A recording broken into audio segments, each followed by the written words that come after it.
रिज़्क में बरकत होने का मतलब ये नहीं है कि आपके पास कमाई और इनकम ज़्यादा हो। रिज़्क में बरकत होने का मतलब आप सुकून और इत्मीनान से ज़िंदगी गुज़ार रहे हो। कई घर ऐसे होते हैं जिसमें इनकम तो ज़्यादा होती है मगर वो है ना मुतमईन नहीं होते हैं। पैसे होने के बावजूद भी उनके पास सुकून नहीं होता है। तो आज का ब्लॉग बहुत ज़्यादा इन्फॉर्मेटिव होने वाला है, तो ब्लॉग को एंड तक लाजमी देखिएगा और बहुत सारी सी 10 हैबिट आपके साथ शेयर करने वाली हूँ बरकत एंड रिज़्क की, जिससे कि आपकी लाइफ सक्सेसफुल हो सकती है। और साथ ही साथ अपना रूटीन भी शेयर करूँगी, बस करना क्या आपको ब्लॉग को एंड तक लाजमी देखना है। अस्सलाम वालेकुम माय यूट्यूब फैमिली, उम्मीद है जी आप सब अच्छे होंगे। अल्हम्दुलिल्लाह मैं अच्छी हूँ। तो जी आज मशीन लगाई थी तो मैंने कपड़े ना बस डाल दिए हैं एक बार के और मैंने निकाल दिए हैं। उसके बाद मैंने कपड़ों का ना पानी निकाल दिया था और जो है ना आधे कपड़े ना मैंने फिर से उसमें वॉश कर दिए हैं ताकि वो अच्छे तरीके से धुल जाए। तो इतने में मैं दूसरा काम भी कर लेती हूँ। वो होता है ना कि हर औरत का सपना होता है कि उसके घर में हमेशा बरकत रहे, उसके बच्चों की तरक्की, उसका घर परिवार खुशहाल रहे। लेकिन क्या आप जानते हैं कि बरकत सिर्फ मेहनत से नहीं होती बल्कि अच्छी आदतों से भी होती है। तो अच्छी आदतें ही आपकी ज़िंदगी में बरकत ला सकती हैं। पहली आदत सुबह जल्दी उठना है। सुबह की फजर की नमाज तिलावत बरकत का सबसे बड़ा जरिया है। जब औरत घर की शुरुआत अल्लाह के नाम से करती है तो पूरा दिन रोशनी और नेमत से भर जाता है और टाइम में भी ऑटोमेटिकली बरकत आ जाती है। और सफाई का ध्यान रखना जी, जब आप अपने घर में सफाई का ध्यान अच्छी तरीके से रखेंगे ना, तो आपके घर में ऑटोमेटिकली बरकत आ जाएगी क्योंकि सफाई बहुत ज़्यादा ज़रूरी होती है। बहुत सी मेरी बहनें ऐसी हैं, घर में जाले वगैरह लगे रहते हैं मगर वो उतारती नहीं, सफाई का विशेष ध्यान नहीं रखती हैं। याद रखिए जब तक आप सफाई पे ध्यान नहीं देंगी तो आपकी जो बरकत है ऑटोमेटिकली चली जाएगी। जब आप सफाई पे ध्यान देने लग गए ना तो यकीन मानिए आपकी जो है जो बरकत है ना उसमें दुगनी बरकत होने लग जाएगी। और है ना ये होता है ना कि हमें सफाई का विशेष ध्यान रखना चाहिए, यही है। और घर में मामले में सादगी, बहुत सी औरतें ऐसी होती हैं जो कि ये सोचती हैं कि उसके पास वो है, वो अपने शौहर से लड़ाई झगड़ा करने लग जाती हैं कि आपने मेरे लिए किया ही क्या है। अपने आप को दूसरे से कंपेयर ना करें, अपनी नॉर्मल ज़िंदगी जिए, जितना है उतने में अल्लाह का शुक्र अदा ज़रूर कीजिए क्योंकि ना इसमें ना बहुत सी है ना बरकत छुपी होती है। हम जाने अनजाने में हम खुद अपनी बरकत को बाहर घर से निकाल देते हैं और इसलिए हमें छोटी-छोटी बातों का ध्यान रखना चाहिए और शौहर के लिए दुआ करना नेक्स्ट हमारी हैबिट होनी चाहिए और आदत भी, क्योंकि जब एक बीवी जो है अपने शौहर के लिए दुआ करती है ना तो यकीन मानिए उसकी बरकत जो है ना रिज़्क में बरकत ऑटोमेटिकली होने लग जाती है। माँ की दुआ तो हमेशा लगती ही है, साथ ही साथ बीवी की दुआ भी इतना काम आती है ना शौहर के लिए बहुत ही ज़्यादा ही। और फिर नेक्स्ट हैबिट है कि सदका अता करना। हमेशा आप ये मत कोशिश कीजिए कि आपके पास जब बहुत सारे पैसे होंगे तो ना आप तभी जो है सदका देंगे। आपके पास 10 रुपये भी 5 रुपये भी हैं तो यकीन मानिए 5 रुपये और 10 रुपये में आप सदका निकाल देंगे ना अपनी जान और माल का, और आपके घर में इतनी बरकत हो जाएगी आपको यकीन भी नहीं होगा। साथ ही साथ आपसे गपशप करते हुए मेरा सारा काम कंप्लीट हो गया, पूरी सफाई धुलाई वगैरह कंप्लीट हो गया, कपड़े वगैरह भी सूख चुके हैं। और है ना फिर हैबिट है अपने बड़ों की इज़्ज़त करना। मैंने बहुत से ऐसे फैमिली देखी हैं जो कि अपने बड़ों की इज़्ज़त नहीं करते हैं, बच्चों में मोहब्बत नहीं होती है। तो ये कोशिश कीजिए कि है ना आप अपने बड़ों की इज़्ज़त, बच्चों से मोहब्बत, घर में अखलाक और प्यार से सबसे बड़ी दौलत है। जब प्यार होता है ना तो छोटी-सी ज़िंदगी है ना इतनी मुतमईन हो जाती है ना, इतनी जन्नत सी लगने लग जाती है। यकीन मानिए जब आप सबके साथ अच्छा सलूक करते हैं तो अल्लाह भी आपके साथ रोज़ी में बरकत डालता है। दूसरों के साथ बाँटना, रिज़्क में सबसे बड़ा बरकत तब आती है जब आप ज़रूरतमंद के साथ अपना हिस्सा साझा करती हैं। सदका भी कभी माल को कम नहीं करता बल्कि बढ़ाता ही है। कोशिश कीजिए कि हमेशा ये छोटी-छोटी हैबिटें अपने अंदर लाइए और हमेशा हम इन चीज़ों को इग्नोर कर देते हैं ना इसलिए हमारी बरकत ऑटोमेटिकली चली जाती है। वक़्त की कदर करना, समय सबसे कीमती है। अगर औरत अपने घर को बच्चों के लिए समय सही तरीके से मैनेज करती है तो उसका घर जन्नत जैसा बन जाता है। इसलिए अपने वक़्त को यूटिलाइज़ करना करना। अपने जो सिंक के बर्तन होते हैं ना, नेक्स्ट हैबिट ये है कि ना हमेशा उसमें पड़े मत रहने देना, हमेशा सफाई का विशेष ध्यान रखना। खाने के बर्तन होते हैं ना, वैसे ही सब है ना, सब कुछ सफाई कर देना, बर्तन धो देना। खाने के झूठे बर्तन छोड़ना भी जो है बरकत को घर से निकाल देता है। तो कोशिश कीजिए कि जो है ना अपने खाने पीने का विशेष ध्यान तो रखिए ही, साथ ही साथ जो बर्तन होते हैं ना उसे है ना हाथों हाथ साफ करते रहिए। यकीन मानिए ये आपकी हैबिट आपकी ज़िंदगी में आ जाएगी ना, बरकत इतने घर में अपने आप आने लग जाएगी ना, जो आप सोच भी नहीं सकते हैं कि कहाँ से बरकत आएगी। नेक्स्ट हैबिट है कि मगरिब की नमाज के बाद सूर्य वाक़या पढ़ना। आप अपनी हैबिट में ये शामिल कर लीजिए कि मगरिब के बाद आपको सूर्य वाक़या पढ़नी है। जब आप सूर्य वाक़या की तिलावत करने लग जाएगी ना, आपके शौहर की रिज़्क में बरकत इतनी होने लग जाएगी ना, यकीन मानिए। बस आपको गैप नहीं करना है और है ना कंटिन्यू पढ़ते रहना है। और है ना नेक्स्ट हैबिट मैं बात करने वाली हूँ, नेक्स्ट हैबिट जो है नाशुक्र करना। हमेशा ये होता है कि हमारे पास सब कुछ होता है, हमारे हस्बैंड जो होते हैं हमारे लिए इतनी मेहनत से हर चीज़ लेके आते हैं, मगर हम तब भी नाशुक्र करते रहते हैं कि आप मेरे लिए वो नहीं करते हैं, ये नहीं करते हैं। उस जो है उसके पास इतना सब कुछ है, मेरे पास कुछ भी नहीं है। तो नाशुक्री मत कीजिए, क्योंकि वो भी तो कितनी मेहनत से सब कुछ लेके आते हैं। तो आपका भी फ़र्ज़ बनता है, बीवी के भी फ़राइज़ होते हैं कि वो भी अपनी शौहर जितना लाए उसमें ना मुतमई हो और हमेशा नाशुक्री ना करें, हमेशा उसके लिए दुआ करें। और नेक्स्ट हैबिट ये है कि जब आपके शौहर जो है काम पे जाएँ तो आप उन्हें ना बेस्ट ऑफ लक और अच्छी विशेष देकर विदा करें। ये ना बीवी का सबसे बड़ा फ़र्ज़ होता है। इससे क्या है ना अपने जो शौहर का ना जो पूरा दिन इतना अच्छा गुज़रता है ना, यकीन मानिए। और बीवी की दुआ तो अपने शौहर के लिए इतना काम आती है ना, बहुत ही ज़्यादा, सच में।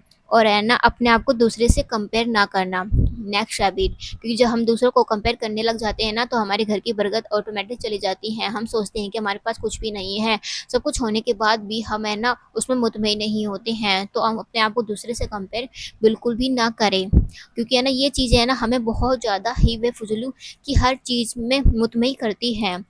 और मैंने नेक्स्ट जो है आपके लिए वजीफ़ा बताया है, एक तो मैंने आपके लिए ये बताया है नेक्स्ट हैबिट में कि आपको है ना मगरिब की नमाज़ के बाद सूर्य वाक़या पढ़ना है। और एक जो है वजीफ़ा मैं आपको बताने वाली हूँ कि अगर आप रोज़ाना नमाज के बाद या बासय्यू या रज्जाकू 100 बार पढ़ें तो दुआ करें, अल्लाह आपकी रोज़ी में इतनी बरकत कर डालेगा ना, आपको पता ही भी नहीं चलेगा कि ये कहाँ से आ रहा है, अल्लाह कहाँ से दे रहा है। सातों दरवाजे खुल के आपके पास आएंगे। तो ये वाली हैबिट भी अपने अंदर ज़रूर डालिए और हमेशा नमाज की तो पाबंदी ज़रूर कीजिए। और नेक्स्ट हैबिट है कि हलाल कमाई और हराम से बचना। बरकत तभी टिकती है जब घर का हर निवाला हलाल हो, इसलिए हमेशा हलाल कमाई का सहारा लें, हराम का नहीं। चाहे हराम का खाना आए तो आप बिल्कुल मत खाइए, चाहे आप भूखे सो जाइए, मगर हराम का बिल्कुल नहीं खाना है। ये अपनी ज़िंदगी में आपने ये चीज़ ला दी ना, तो ये अल्लाह पे यकीन करके तो आपके घर में इतनी बरकत होने लग जाएगी ना, आप जो यकीन नहीं करेंगे कि ये बरकत कहाँ से आ रही है। वक़्त जो होता है ना किसी के लिए नहीं ठहरता है, बस वक़्त का यूटिलाइज़ करना हमारे ऊपर होता है। तो कोशिश कीजिए हर चीज़ जो है अपने अकॉर्डिंग, अपने रूटीन के अकॉर्डिंग करिए कि है ना हर चीज़ का जो है टाइम निकालें अपने लिए भी, अपनी फैमिली के लिए, हर चीज़ के लिए। तो आज मैं करेले बनाने वाली हूँ, तो आपसे बात करते-करते मेरे कपड़े भी धुल चुके हैं, सारा काम हो चुका है। और इतनी सारी हैबिट 10 से भी ज़्यादा बता ही दी होगी मैंने, इतनी सारी हैबिट। तो सच्ची में आप अपनी ज़िंदगी में इतनी सारी है ना हैबिट अपनी है ना एक-एक करके भी अपनी हैबिट है ना रूटीन में डाल लेंगे ना, सच्ची में आपकी ज़िंदगी इतनी पुरसुकून और हो जाएगी ना, आप जो है ना यकीन मानेंगे और आप कहेंगे कि आपने सही कहा था। अगर आप अपनी की बात सुनेंगे ना, सच में आपकी ज़िंदगी एक हैबिट भी आपने अंदर डाल ली तो सच में आपकी अपी को इतना सवाब मिलने वाला ना, बहुत ही ज़्यादा।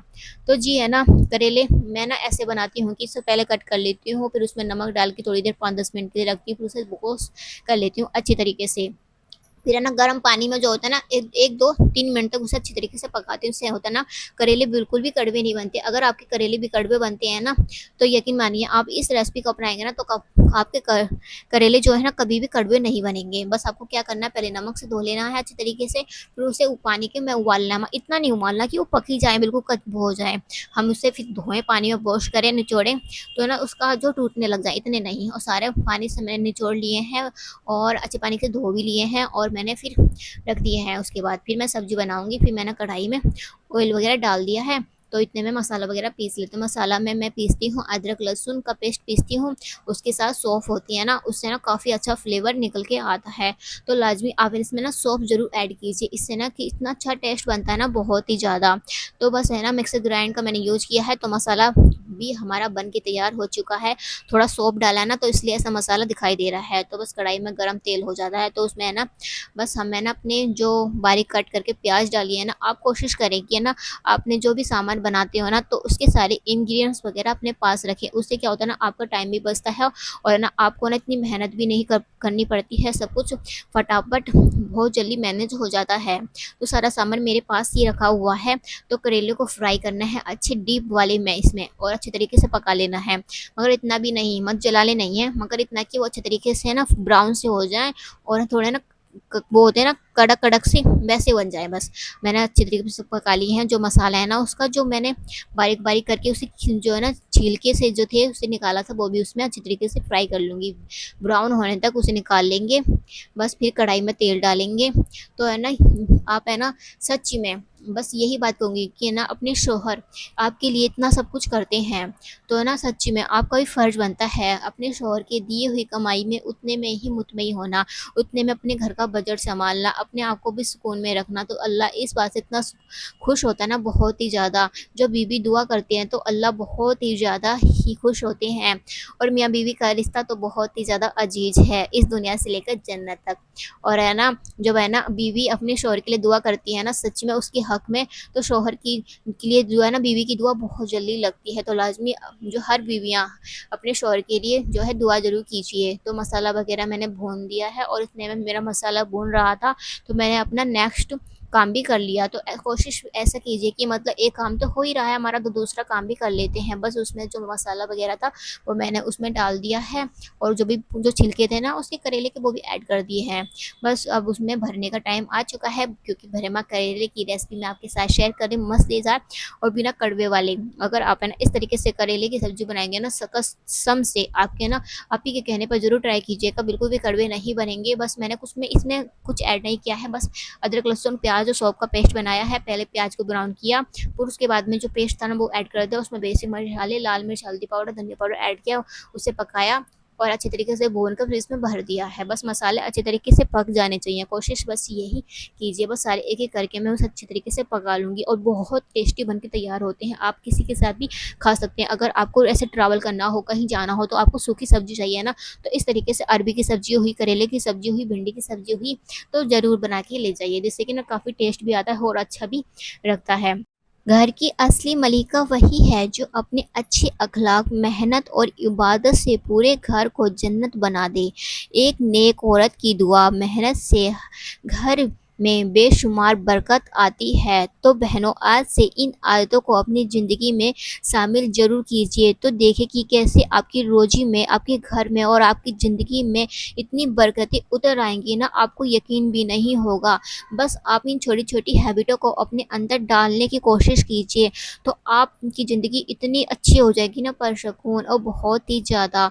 और आप है ना हमेशा कोशिश कीजिए कि ना अपने घर का बजट इस तरीके से रखें कि ना अपना घर भी चल जाए, आप भी खुश रहें, और है ना हर चीज़। और नमाज की तो पाबंदी हमेशा करनी है, चाहे कायम जो काम है हमारे हमेशा होते रहेंगे, मगर नमाज की कभी भी कज़ा कभी नहीं करनी है। तो कोशिश कीजिए। लास्ट लुक इसका ऐसा है, तो लाजमी से ज़रूर करेले की रेसिपी ज़रूर ट्राई कीजिएगा, और काफ़ी अच्छी बन के तैयार होती है। कमेंट में ज़रूर बताइएगा कि किस तरीके से मेरे करेले की सब्ज़ी लग रही है। वीडियो पसंद आई हो तो चैनल को सब्सक्राइब और वीडियो को लाइक और प्यारा सा कमेंट लाजमी कीजिए, और मुझे अपनी दुआओं में याद रखिए। अपना बहुत सारा ध्यान रखिए। मिलते हैं नेक्स्ट ब्लॉग में।